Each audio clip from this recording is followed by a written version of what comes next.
আচ্ছা, এই অঙ্কটা আমাকে পাঠিয়েছে অনুপম 2007, মানে ওর ইনস্টাগ্রাম আইডি। তো এই ভাইটা আমাকে পাঠিয়েছে, ঠিক আছে। অঙ্কটা দেখো, ভালো অঙ্ক বেশ। শুধু ও পাঠিয়েছে বলে ওকেই দেখতে হবে এমন কোনো কথা না। তোমরাও দেখো, কার অঙ্ক কোথায় চলে আসে বলা যায় না, ঠিক আছে। অঙ্ক তার সাজেশন হয় না যে এই অঙ্ক এতেই আসবে, তাই না। তো দেখো কি বলছে অঙ্কটায়, এক ব্যক্তির বয়স তার পুত্রের বয়সের 3 গুণের থেকে 3 বছর বেশি। এক ব্যক্তির বয়স তার পুত্রের বয়সের 3 গুণের থেকে 3 বছর বেশি, মানে পুত্রের বয়স। আচ্ছা যদি ধরে নিই পুত্রের বয়স, পুত্র সমান যদি আমি এক্স ধরে নিই, তাহলে পিতা সমান কী হবে দেখো, পিতার বয়সটা কী দাঁড়াচ্ছে, এটাই আমি বোঝাতে চাইছি। এক ব্যক্তির বয়স তার পুত্রের বয়স কত, এক্স। পুত্রের বয়সের 3 গুণের থেকে 3 বছর বেশি, তাহলে পিতার বয়স কত হবে, 3x। 3 বেশি, এটা একটা সমীকরণ গেল। ব্যাস, ভালো কথা। এবার বলছে যদি 3 বছর পরে ওই ব্যক্তির বয়স, 3 বছর পরে ওই ব্যক্তির বয়স তার পুত্রের বয়সের 2 গুণের থেকে 10 বছর বেশি। এই লাইনটা ভালো করে বুঝবে। বলছে যদি 3 বছর পরে ওই ব্যক্তির বয়স, আচ্ছা 3 বছর পরে এই ব্যক্তির বয়স কত হবে, এখন কত আছে, 3x প্লাস x প্লাস 3, তো 3x প্লাস 3, তো 3 বছর পরে কী হয়ে যাবে, যেটা ছিল তার সাথে 3 বেড়ে গেল, তাহলে কত হচ্ছে এখানটা, 3x প্লাস 3 কত, 6। এটা হয়ে গেল 3 বছর পরে। তো 3 বছর পরে পুত্রের বয়সে তো বাড়বে, কত ছিল আমার, এক্স ছিল পুত্রের বয়স, সেই জায়গাটা কী হবে, এক্স প্লাস 3। ভালো কথা গেল। যদি 3 বছর পরে ওই ব্যক্তির বয়স তার পুত্রের বয়সের 2 গুণের থেকে 10 বছর বেশি হয়, এই জায়গাটা একটা বোঝার ব্যাপার আছে। 3 বছর পরে, এই যে 3 বছর পরে যা বয়স হলো পুত্রের বয়স আর পিতার বয়স, সেটা লিখলাম। এবার লেখার পরে কী বলছে, ওই ব্যক্তির বয়স তার পুত্রের বয়সের 2 গুণ। আচ্ছা, ওই ব্যক্তির বয়স কত, 3x প্লাস 6 পেলাম। পুত্রের বয়সের 2 গুণ, পুত্রের বয়স কত, x প্লাস 3। 3 বছর পরে x প্লাস 3, তার দ্বিগুণের, এই যে বলছে তার দ্বিগুণের থেকে, দ্বিগুণ মানে কি, যে বয়সটা ছিল তার সাথে দ্বিগুণ মানে কি 2 গুণ করতে হবে, যোগ 10 বছর বেশি। ব্যাস, এই তো হয়ে গেল। এবার কি করবো দেখো, 3x এর 3x প্লাস 6 এর 6, এই জায়গাটা বোঝার ব্যাপার আছে। হ্যাঁ, পুত্রের বয়স x ধরে নিলাম, তাহলে পিতার বয়স কত হবে, বলছে পুত্রের বয়সে 3 গুণের থেকে 3 বেশি হবে, তাহলে এইটা বেরোলো ক্যালকুলেশন করে, এই যে এই জিনিসটা বেরোলো। তারপরে কি বলছে, 3 বছর পরে দুজনেরই তো, ধরো পুত্রের বয়স 2, 3 বছর পরে কত হবে, নিশ্চয়ই 5 হবে। মনে করো পিতার বয়স 10, 3 বছর পরে কত হবে, সেটা 13 হবে। তাই 3 বছর পরে বোঝে, তাই 3গুলো যোগ করে দিচ্ছি। দেখো স্বাভাবিক, এটা বয়স ছিল আর 3 যোগ করে কত হলো, এইটা হলো। আর পুত্রের বয়স x ছিল, সেটা 3 বছর পরে x প্লাস 3 হয়ে গেল। এইখানটা কন্ডিশনটা কি বলেছে, যে 3 বছর পরে ওই ব্যক্তির বয়স তার পুত্রের বয়সের 2 গুণ হবে। এই যে পিতার বয়স পুত্রের বয়সের 2 গুণের থেকে 10 বেশি, ব্যাস। তাই এক্সের সাথে 2 গুণ করলে কী হবে, 2x প্লাস 3 2 6, 2 এর সাথে ব্র্যাকেট থাকা মানে গুণ আকারে লেখা, আর প্লাস 10 এর 10।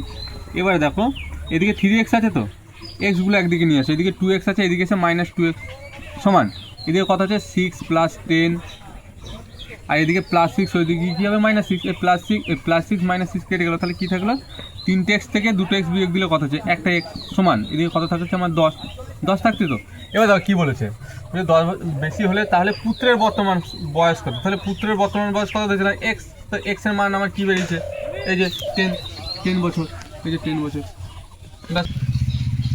আচ্ছা, সেকেন্ড নাম্বার অঙ্কটা কে পাঠিয়েছে আমাকে, রাধিকা বোন বলে একটা পাঠিয়েছে, মানে রাধিকা নামে একটা বোন আমাকে পাঠিয়েছে। অনেক অঙ্কই পাঠিয়েছে, সবারই করে দেবো ধীরে ধীরে, ঠিক আছে। এসএসসি জিডির অঙ্ক এটা দেখো, বলছে সি একা একটি কাজ 50 দিনে সম্পূর্ণ করতে পারে, এবং ডি একা সি এর সময়ের অর্ধেক সময়ে একই কাজ সম্পূর্ণ করতে পারে। মানে বলতে চাই যে সি যে কাজটা করে, মানে সি যে যে কাজটি করে সেটা 50 দিন লাগছে, আবার ডি কী করছে না, মাতব্বর বিরাট, সে অর্ধেক সময় করে দিচ্ছে, ঠিক আছে। মানে ডি এর মানে কাজের পরিমাণটা কত হয়ে যাচ্ছে, অর্ধেক বলেছে, মানে সি এর অর্ধেক কত হবে, ডি। মানে 50 দিনে সি করলে সেটা ডি কত দিনে করছে, 25 দিনে করছে। এটাই বোঝাচ্ছে যে অর্ধেক সময়ে একই কাজ সম্পূর্ণ করতে পারে। দুজনে একসাথে মোট কাজের এত অংশ কত দিনে সম্পূর্ণ করবে, দুজনে একসাথে মোট কাজের এত অংশ কত দিনে সম্পূর্ণ করবে। দেখো আমি শর্টে করিয়ে দিই। হ্যাঁ, ধরি সি 50 দিনে করে, তাই তো, তাহলে ডি কত দিনে করবে, 50-এর হাফ কত, 25 দিনে করে। সি এই একটি কাজ করতে 50 দিন লাগে, ডি সেই কাজটি করতে কত দিন লাগায়, 25 দিন লাগায়, মানে কম দিন লাগে, ঠিক আছে। এবার দেখো একটি কাজ বলেছে না, তো কাজের পরিমাণটা তো আমরা জানি না, ধরি মোট কাজের পরিমাণ,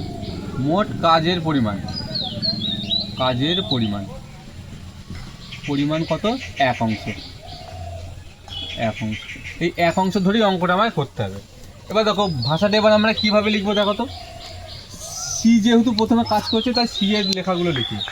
সি 50 দিনে, সি 50 দিনে কি হাতে লিখে হচ্ছে সেরা, সি 50 দিনে কাজ করে সমান 1 অংশ। আমরা তো জানি না কতটা কাজ করে, ধরে নিলাম 1 অংশ। তাহলে একদিনে মানে সি একদিনে কাজ করে কত হবে, নিশ্চয়ই কমে যাবে কাজের পরিমাণটা, 1/50 অংশ হয়ে গেল। এবার ডি, ডি কী করে দেখো, 25 দিনে কাজ করে কত অংশ, সেই 1 অংশ। বুঝবা ভালো করে, তাহলে এক দিনে কাজ করবে কত অংশ, 1/25, 1 অংশ হয়ে গেল। এবার সি আর ডি দুজনা মিলে একত্রে কতটা কাজ করবে, সি প্লাস ডি মিলে দুজনা মানে কাজের মানে মোট কত অংশ কাজ করবে দেখো। সি এর পরিমাণটা কত, 1/50 যোগ ডি এর পরিমাণ কত, 1/25। সি আর ডি মিলে একদিনে কাজ করে, এটা সি আর ডি মিলে একদিনে কাজ করে। তো 50 আর 25-এর লসেও কত হবে, 50। 50 দিয়ে 50কে ভাগ করলে 1 দিয়ে 1কে গুণ করে সেই 1ই হয়, যোগ 25 দিয়ে 50কে ভাগ করলে 2, 2 1-এ 2। তাহলে কত অংশ কাজ করছে, 3/50 অংশ কাজ করছে। তাহলে কি বোঝা গেল, সি আর ডি মিলে একদিনে 3/50 অংশ কাজ করে। এবার বোঝা গেল তো এই জায়গাটা। এবার এই জায়গাটা আসি, বলছে দুজনে একসাথে মোট কাজের পরিমাণ, ওরা মোট কাজের পরিমাণ কত বলে দিচ্ছে, 3/10 অংশ কত দিনে সম্পূর্ণ করবে। আচ্ছা, এবার সময় বার করতে গেলে কি করতে হয় জানো, সময়, এই অঙ্কগুলোর ক্ষেত্রে সময় বার করতে গেলে মোট কাজের পরিমাণটা লিখতে হয়। মোট কাজের পরিমাণ কত, 3/10, আর একদিনে দুজনা যে অংশটা কাজ করছে সেইটা বাই করে দিতে হয়। তাহলে বোঝা গেল কি বললাম। বলছে যে এই অংশের ক্ষেত্রে অঙ্কটা মানে অঙ্কের যদি বলে কত সময় বা দিনও একই তবে বা কত দিন লাগবে, সেক্ষেত্রে কী হবে, মোট কাজের পরিমাণটা যেটা দিয়ে দিয়েছে সেইটা বাই সি আর ডি মিলে যে অংশটা কাজ করছে সেইটা বাই করে দাও, কত হচ্ছে 50। তাহলে দেখো উপরে কত হচ্ছে, 3/10। এই বড় ভাগের জন্য আমি কি বলছিলাম, গুণ দেবো, আর যে ভগ্নাংশ থাকবে সেটা কী হয়ে যাবে, উল্টে যাবে। তাহলে 3 কেটে গেল, 5 10 50। তাহলে কত উত্তর আসলো, 5। তোমার 5 দিন হবে এগুলো, হ্যাঁ এগুলো দিন। তো এই অঙ্কটা এইভাবেই করতে হবে, ঠিক আছে, একটুখানি ক্যালকুলেশন না করলে হবে না। তো রাধিকা দেখে নিস উত্তরটা ঠিক হলো নাকি আমায় কমেন্টে জানাস, আর তোমরা বুঝতে পারো নাকি জানিও, ঠিক আছে। এটা শুধু রাধিকা বোনের জন্য না, সবাই দেখবে অঙ্কটা, ঠিক আছে। 3 নম্বরের অঙ্কটা কে পাঠিয়েছে আমাকে, সুস্মিতা দাস বলে একটা বোন পাঠিয়েছে, ঠিক আছে। অঙ্কটা ভালো, শুধু ও পাঠিয়েছে বলেই যে ও দেখবে তা না, তোমরা সবাই দেখো, হ্যাঁ। আর বোনটা ভালোই অঙ্ক করে, দেখি যেগুলো বেঁধে যায় আমাকে পাঠায়, বেশ ভালো, এবার করতে থাকো, গুড জব। দেখো বলছে যদি 5x - 2y x - 2y = 9:17 হয়, তাহলে 9x/13y এর মান কত হবে, তাই না। তো যে মানটা দিচ্ছে সেটা আমি লিখি, 5x, ব্যাস ট্রেনের কালিও নেই মনে হচ্ছে, -2y x - 2y = কত আছে, 9:17। তো ইস্টু আকারে থাকলে আমরা বাই আকারে লিখতে পারি, তাহলে 5x - 2y by x - 2y, হ্যাঁ, = 9/17। এদিকে যেদিকে সংখ্যা বড় সেই দিকটা কোনাকুনি গুণ করতে হয়। দেখো এদিকে 9 আর এদিকে 7, এদিকে 17, এদিকে 9, তাহলে এই কোনাকুনি গুণ করো। 5 17 কত হচ্ছে, 85x মাইনাস 17 দুগুণে 34y = 9x মাইনাস 9 দুগুণে 18y, বা এক্সগুলো একদিকে করো, তাহলে 85x মাইনাস 9x, মাইনাসটা কী করে হলো, সমান এদিকে প্লাস থাকলে মাইনাস হবে, মাইনাস থাকলে প্লাস হবে, এটা তোমরা সবাই জানো। আর এদিকে -34, সেদিকে এসে +34 করে গেল। বা 85 থেকে যদি তুমি 9 বিয়োগ দাও তাহলে কত হচ্ছে, 6 9 15, তাহলে 76x। 76x = কত হবে, কে বড় এখানে, 34 বড়, তার চিহ্নটা বড়। 34 থেকে যদি 18 বিয়োগ দাও তাহলে কত হচ্ছে, 6 8 14, আর থাকলো 1 2, তাহলে কত হচ্ছে 16y। বা এদিকে x আছে, তো এদিকে ওয়াইটা গুণ আকারে আছে, এদিকে এসে ভাগ আকারে হয়ে গেল, তাহলে এদিকে কত হচ্ছে 16, আর এদিকে কত হচ্ছে 76। এবার কাটাকুটি করে দেখো, 8 দুগুণে 16, 3 দুগুণে 6, 8 দুগুণে 16, 4 দুগুণে 8, 2 1 2, 9 দুগুণে 18, তাহলে কত যাচ্ছে, 4/19। এখন আমরা বলতে পারি x এর মান কত, 4, আর y এর মান কত বলতে পারি, 19। তুমি যদি বলো দাদা যদি চলরাশি ধরলেও হবে। তোমরা মাধ্যমিকে যখন করেছিলে অনুপাত চ্যাপ্টারগুলো অঙ্ক চলরাশি হিসেবে ধরে নিতে হবে, একটা 4কে আর একটা হচ্ছে 19কে, ঠিক আছে। তো আমরা এইভাবে ধরে নিচ্ছি, x এর মান 4 আর y এর মান 19। তো এবার এইখানে আছি, কিসের মান বার করতে হচ্ছে, 9x/13y। তাহলে 9-এর 9 লেখো, 9-এর সাথে এক্সের গুণ আকার আছে, তাহলে গুণ আকারে এক্সের মান কত 4 বসিয়ে দাও। আর তোমার 13 আছে গুণ ওয়াইয়ের মান কত বলছে 19। এবার খেয়াল করো, দেখো 4 নং 36 তো দেখো অপশানে কোথায় 36, এই 36 আছে, এই যে তো উত্তর বেরিয়ে গেলো। আর 13 আর 19 যদি গুণ করো 3 নং 27, দেখো 247 আসবে, ব্যাস 247, 36/247, এটাই উত্তর। এই অঙ্কটা আমার সুস্মিতা বনি পাঠিয়েছে, এসএসসি জিডি 2025 সালে এসেছিল। দেখো বলছে 12 + 6√2 ও 8 - 4√2 এর মধ্য সমানুপাতিক নির্ণয় করো। মধ্য সমানুপাতিক বলুক বা সমানুপাতিক বলুক বা আনুপাতিক বলুক, একই নিয়ম। হ্যাঁ, তো মধ্য সমানুপাতিক বার করতে গেলে কী করতে হয়, দেখো 12 + 6√2 আছে, তো মধ্য মানে কি এদের মধ্যে তুমি একটা ধরে নাও, পি ধরে নিলে = 8 - 4√2, তাহলে এইটা আর এইটার মধ্য সমানুপাতিক কী ধরে নিচ্ছি, পি।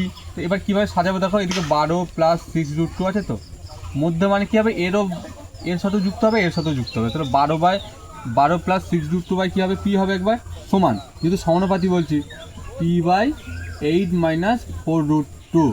ঠিক আছে, দেখা যাচ্ছে নাকি জানি না, 2। এবার কোনাকুনি গুণ করে দাও, পি গুণ করলে কী হচ্ছে, p² = তুমি যদি এটা গুণ করো তাহলে এইভাবে লেখাটাই বেটার হবে, 6√2 8 - 4√2। ঠিক আছে, তো এদিকে দেখো এটার সাথে এটা গুণ করো, তাহলে 8 × 12 কত হচ্ছে তোমার 96, আর 12 দিয়ে যদি এটাকে গুণ করো তাহলে কী হচ্ছে 4 × 12 48√2, কিন্তু চিহ্ন কী হবে, প্লাসে মাইনাসে মাইনাস। 12 দিয়ে প্রথমে একে গুণ, আবার 12 দিয়ে আবার একে গুণ, আবার এই 6 দিয়ে একে গুণ হবে 6√2 দিয়ে, আবার এই 6√2 দিয়ে একে গুণ হবে। দেখো প্লাস 6 একটা কত হচ্ছে 48√2, প্লাস মাইনাসে মাইনাস। 6√2 এর সাথে যদি 4√2 গুণ করা হয় তাহলে কত হবে তোমার, আচ্ছা একটা জিনিস বোঝায় তোমাদেরকে, এর আগেও বুঝেছি, √2 গুণ করলে কী হয় বলতো, শুধু 2 হয়। √2 গুণ করলে শুধু 2, আর এই যে 4 6 কত হচ্ছে 24, তাহলে কত দাঁড়াচ্ছে 48। ঠিক আছে, তাহলে এখানে আমার কত দাঁড়াবে 48 দাঁড়ালো। এই প্লাস 4√2 মাইনাস 4√2 কেটে গেল, প্লাস 48√2 মাইনাস 48√2 কেটে গেল, তাহলে যদি 96 থেকে যদি 48 বিয়োগ করি তাহলে কত দাঁড়াচ্ছে, আমার 48ই বেরোবে। তো p², আমার তো জানতে চাইছে মধ্য সমানুপাতিক কী ধরেছি, আমরা পি ধরেছি, পি এর মানটা বার করবো, তাই না। তো এখানে স্কোয়ার আছে, স্কোয়ারটা ওইদিকে কী হয়, রুট হয়, তাহলে এখানে পি সমান কী লিখতে, রুট লিখতে পারি। এবার একটা জিনিস তোমরা খেয়াল করবে, অপশান দেখে বোঝো, এই রুটের বাইরে মানে যাই থাকুক না কেন, রুটের ভেতর সাথে ডবল ছিল, তো রুটের বাইরে কী আছে 9, তার মানে ভেতরে কত, এই 3, ভেতরে কত ছিল 9, তাহলে 3 নং কত হচ্ছে 27, তাহলে এই অপশানটা হচ্ছে না। বাইরে 3, তাহলে ভেতরে কত ছিল 9, তাহলে 9 2 18, এটাও হচ্ছে না। আমার আছে 48, বাইরে কত আছে 4, ভেতরে কত ছিল তার মানে 16, 16 2 32, এটা হচ্ছে না। বাইরে কত 4, ভেতরে কত ছিল তার মানে 4 2 4 4 16, তাহলে 3 16 কত হচ্ছে 48, তাহলে এটাই উত্তর। আচ্ছা এখানে একটু ভুল বললাম, দেখো 3 এর ডবল কত হচ্ছে 9, ডবল ছিল, তাহলে 3 নং 27, এটারও 3 এর ডবল 9, তাহলে 9 2 18, আর 4 এর ডবল কত হচ্ছে 4 4 16, 16 2 32, আর 4 এর ডবল কত হচ্ছে 4 4 16, 3 16 48, এই যে সঠিক উত্তর 48, √48। আচ্ছা এই অঙ্কটা কী আছে দেখো, এ সি এবং বি সি এর চতুর্থ সমানুপাতিক ডি। তো এটা আমি চতুর্থ সমানুপাতিক কীভাবে সাজাবো, দেখো a/c সমান bc/d, এই যে চতুর্থ সমানুপাতিক। অথবা বলতে পারতো দাদা এইভাবে দিলে হতো না, এই যে কোনো ব্যাপার না, তাহলে এখানে আমি কী লিখতে পারি, a/c, এই ইস্টু মানে কি, ডবল ইস্টু মানে সমান bc/d, এভাবে আমি লিখতে পারি। ঠিক আছে, এবার আমি এই দিকটা যখন করাবো তোমাদের এমনি বুঝতে পারবে যে এই দিক কোথা থেকে মানটা পাচ্ছি। এবার বলছে দেখো bc²/a, ad/c এবং c এর চতুর্থ সমানুপাতিক নির্ণয় করো। তো bc²/a = ad/c সমান c চতুর্থ সমানুপাতে আমরা পি ধরে নিলাম, কি ধরবো পি, বা এদিকে কী পাচ্ছি দেখো bc²/a মানে কি আমরা বাই আকারে লিখতে পারি তো বাই আকারে লেখো, তাহলে কী পাচ্ছি ad/c সমান এদিকে কী পাচ্ছি c/p, বা bc²/a ভাগের বদলে কী দেবো গুণ দিয়ে, এবার ভগ্নাংশটা উল্টে হবে, ad হয়ে গেল = c/p।